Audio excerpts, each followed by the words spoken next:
Hello once again, folks, and tá fáilte roimh arís. Thanks for tuning in. You're very welcome to another video from Gundog and Fly. And in this video I'm going to be tying a streamer pattern that I developed last season. Well, when I say I developed it, there's probably nothing new in fly tying. I worked on stuff that I'd seen in other places and sort of developed my own version of a streamer that has been extremely effective for me. I called it a Púca Bán, the white ghost, and it's not difficult to tie, although it takes a while. There's quite a lot of material involved. So without further ado, let's get straight to it.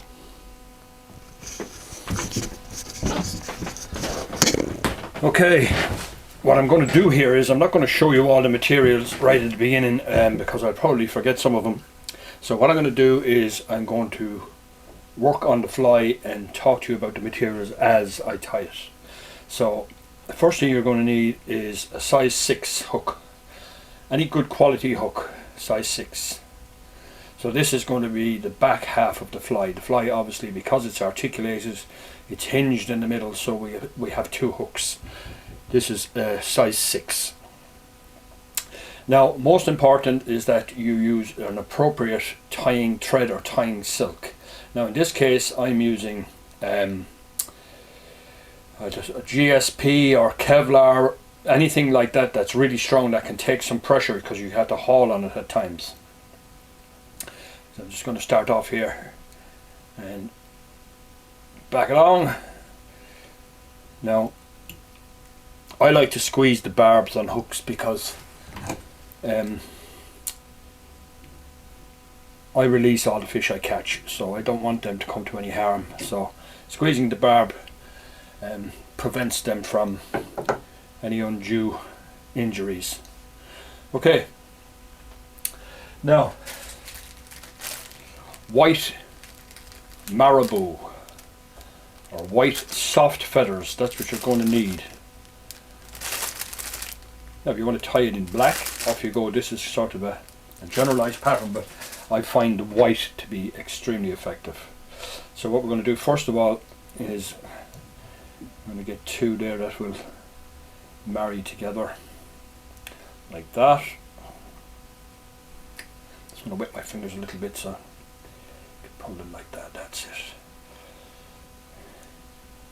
And I'm going to tie that in just there. Now this is where you haul on the thread so that you get a really tight grip. Okay. Now, scissors. Now those two that I just cut off, these ends here, I'm going to use those to make the back half of the fly. So you saw what I did there, hopefully. And that's it. And this is the piece you're going to tie in. And again, haul on it, get it really tight.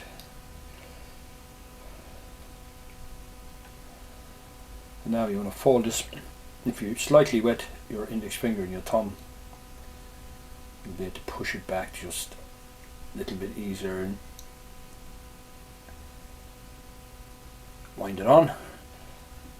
On each turn you just keep pulling the fibers back.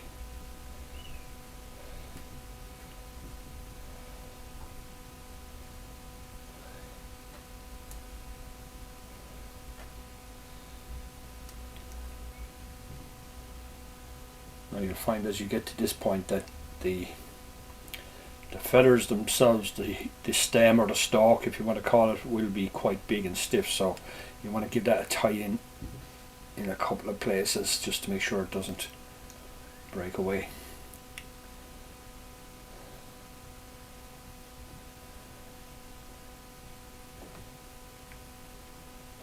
Now, right at the front,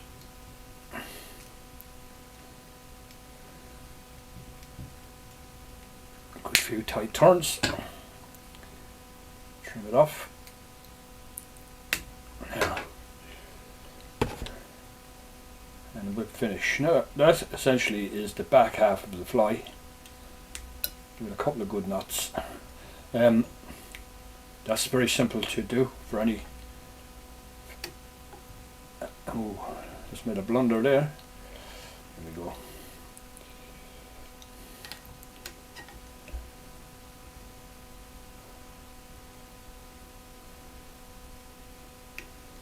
Now, what I want to do is get a really good haul on that, so put on there. Okay. So that's the back half of your fly.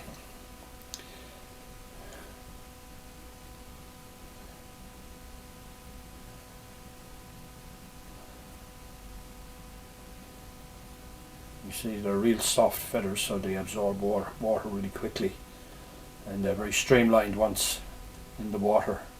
Now, the second hook, again, this is obviously a bigger hook. This is a 1/0. This happens to be a mustad, but again, any good quality hook will do the trick. And again, squeeze down on the barb. The barb is quite small on this hook, but nonetheless, that's it. Ideal at that. Now, again, tie down the base of thread.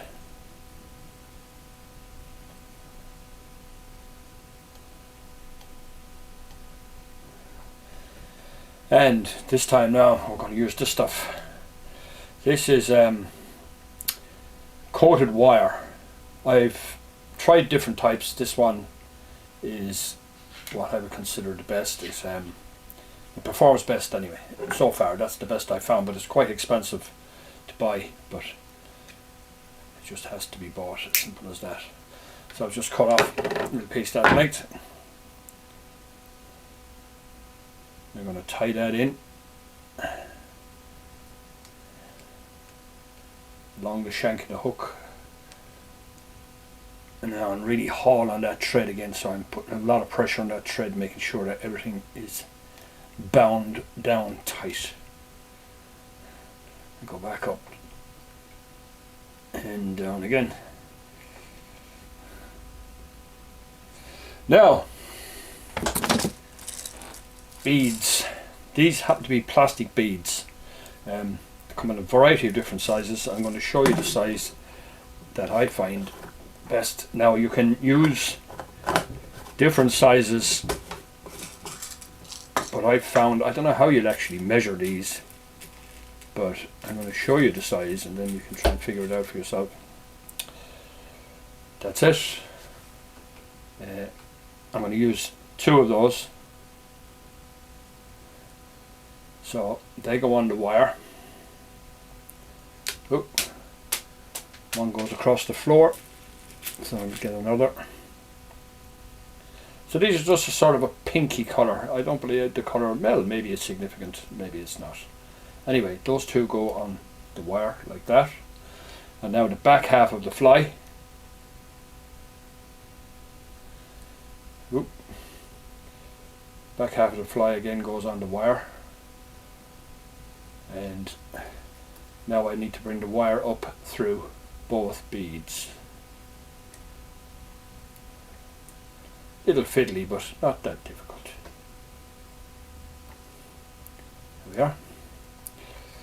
Now I'm going to pull the wire up along until such time you see the loop, that's this loop here just behind the 2 beads.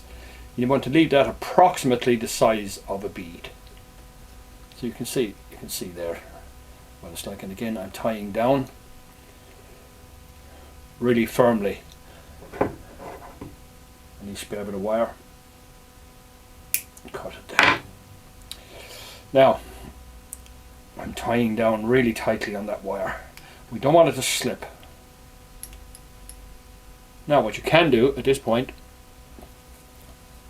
if you're a little bit worried about it, and it's just for extra security, just a little bit of super glue, and that will secure it. Now, all is going according to plan so far.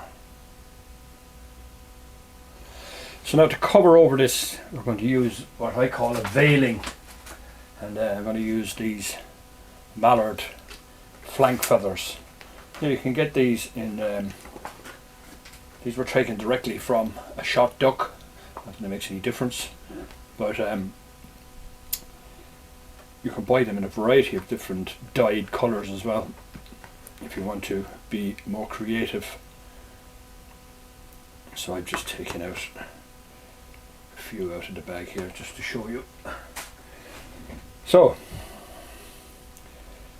mallard flank and another mallard flank there. So I've doubled it up, so I have two together.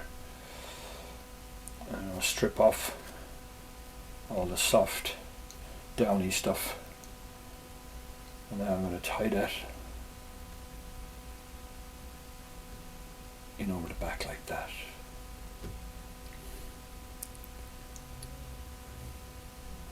Here we go.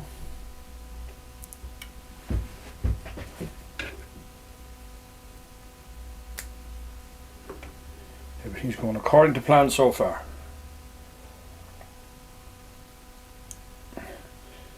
Now I'm going to use the rotary part of this vise just to turn it over, and I'm going to put another couple of feathers on underneath. Now when you go underneath like this, you're going to have to put one sort of at each side, if that makes sense.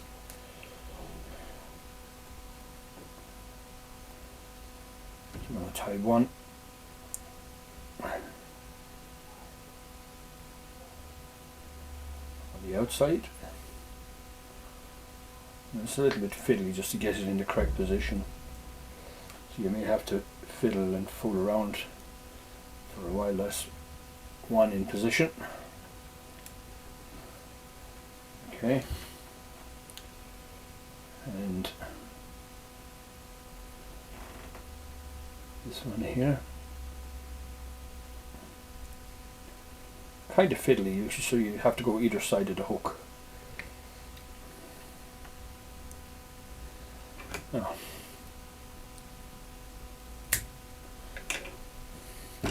Now, we go right way up again. Okay.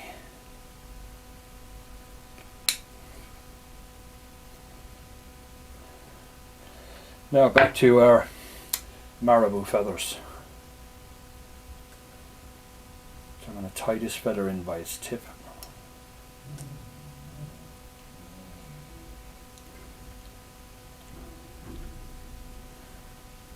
Same procedure as the last one.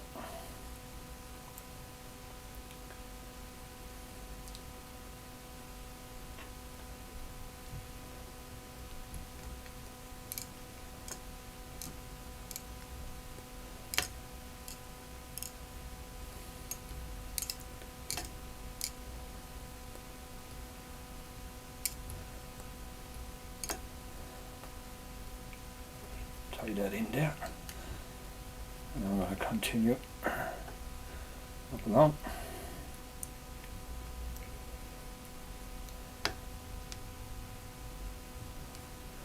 Now back about, I suppose, a third of the way along the hook.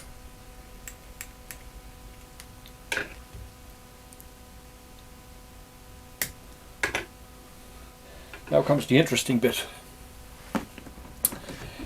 Right, let me find them.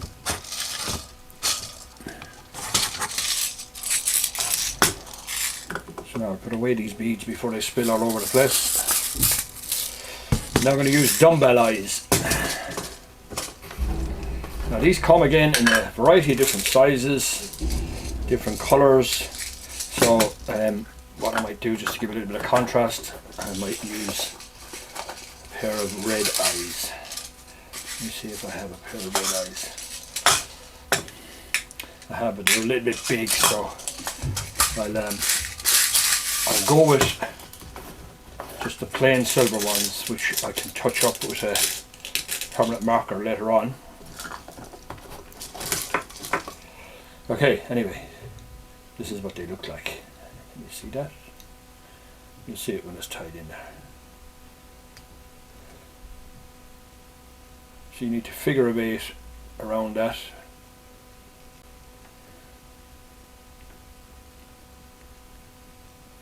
and try and keep it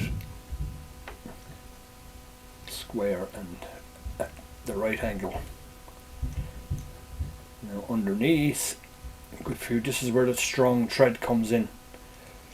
150D or 200D is the, I think that refers to denier. Now again, what I'm going to do here is just to secure the whole thing,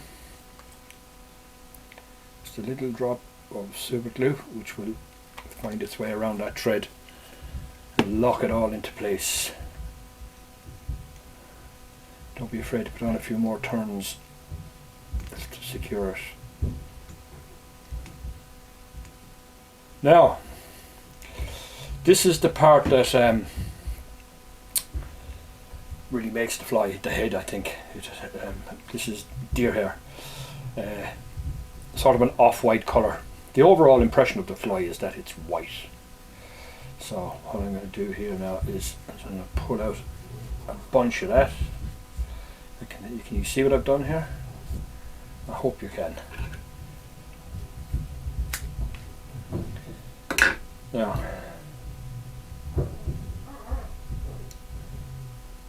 there you go. See where I'm offering that up to the fly? So it's coming back approximately the same length as the feathers. And 1, 2, and tie down. Okay. Now, turn the fly over again, and we're going to do the same thing underneath. I did tell you there was a bit of tying in it. None of it is difficult, as I said, but there's quite a lot of tying in it.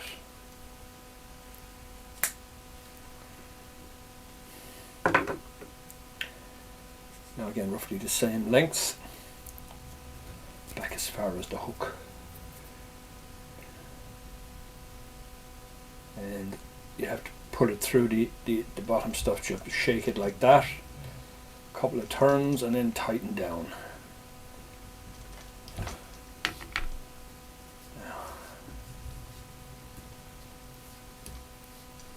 Okay, turn it right way back up.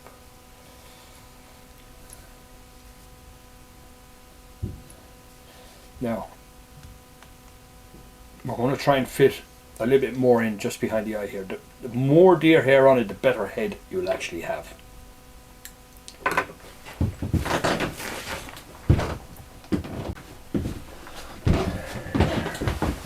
Okay, you want to try and force as much deer hair into that little space as you can. So I'm going to get another little bunch off here.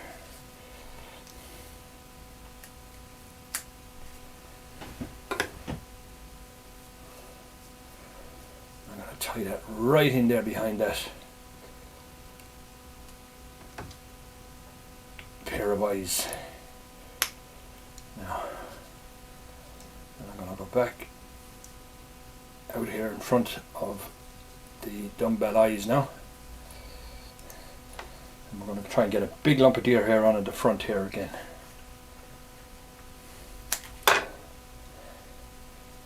Now this time I'm going to try and spin the deer hair so that it rotates around the hook. So 1, 2, turn, and it should rotate. Yes, it rotates around the hook. And now you can use various different ways of, I'm going to use this, look, just to expose the eye of the hook. Pushing it over the deer hair. Just try and find the eye of the hook. Use your thumb. Vice is moving all over the place here now.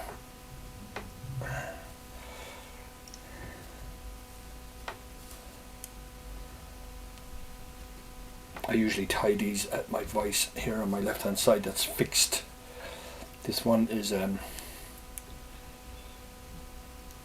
vice doesn't really suit what I'm doing here, but it moves all around the place. Now, you need to get a couple of turns right in there.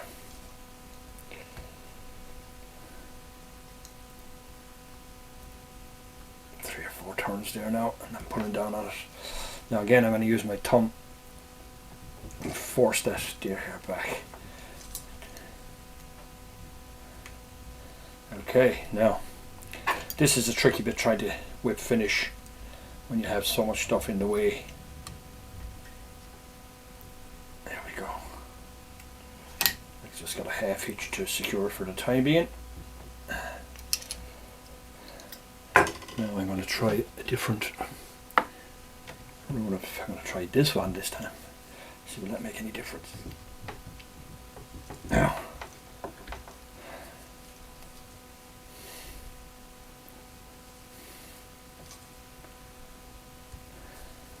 you just need, obviously, to have enough to be able to fit your leader in there.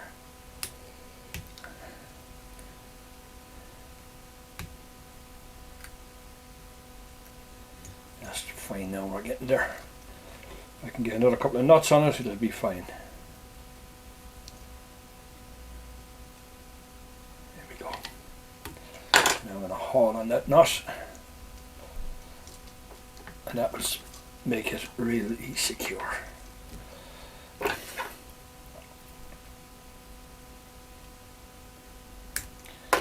Now, the next bit. Razor blades. Now, they're actually quite difficult to find, believe it or not, in shops locally. Nobody uses these kind of razor blades anymore to shave. Everybody who shaves apparently uses those razors that have about 30 blades on them. Right, okay, I'm just get one of these out. Now you've got to be careful with these, because obviously a razor blade extremely sharp, and you've got to be very careful how you handle them for obvious reasons. Now, here we are. Keep your fingers away from the blades. I've been using these a long time, and I've had a couple of little nicks, but nothing too serious. So now what I'm going to do is I'm going to try and cut the shape of the head. Now, this again requires a little bit of practice for you to get reasonably good at it.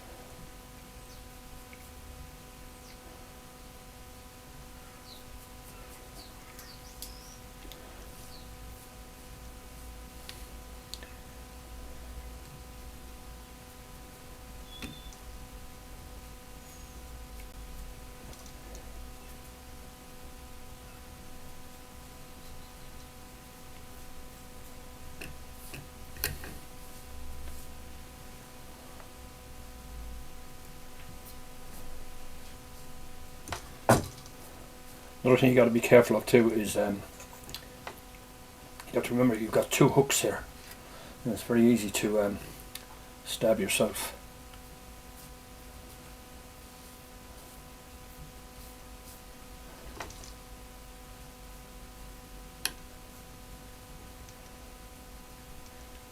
So you could keep doing this forever until you get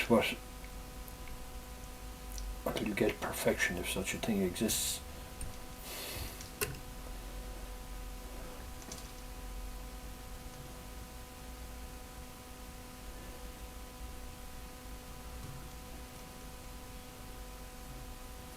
Now you can get to expose the eye of the hook, and you can get a cauterizing tool to burn away the deer hair that's blocking the head, but there are other easy ways to do it. You just get a needle and heat it with a lighter.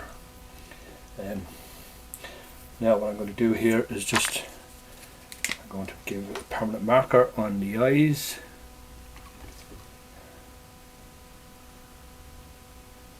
Now you could give another 10 minutes or whatever amount of time fooling around with the deer hair head to try and improve it, but that's the fly. Right, could maybe just doing a little bit of judicious trimming here and there. You want perfection.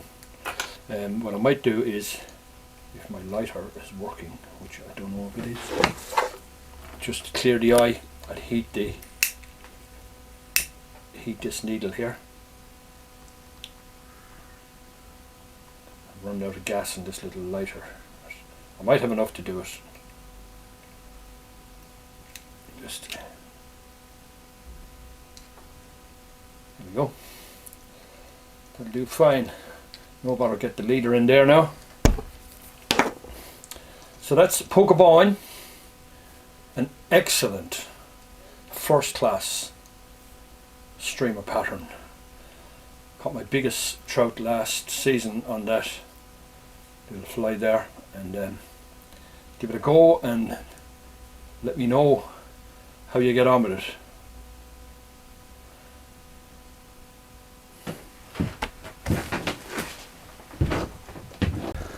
So there you go, folks, Shin on Púca Bán. That's the white ghost, and if you're fly tired, be sure to tie a few up and let me know how you get on with them. What I really like about this fly as well was, particularly as in when you're pulling it across the river or pulling it downstream or up, makes no difference. It's very, very visible and easy to see, and fascinating watching it move through the water. It moves all around the place, and gives really the impression of life, and to see some of the chases and the takes, fantastic stuff. So that's it, folks, for me today. I hope you enjoyed the video. If you're not already a subscriber, consider subscribing to the channel. I make content like this all the time. If you'd really like to support the channel, which would be very much appreciated, there's a link in the description to my Patreon page, where any little bit of support would be very much appreciated.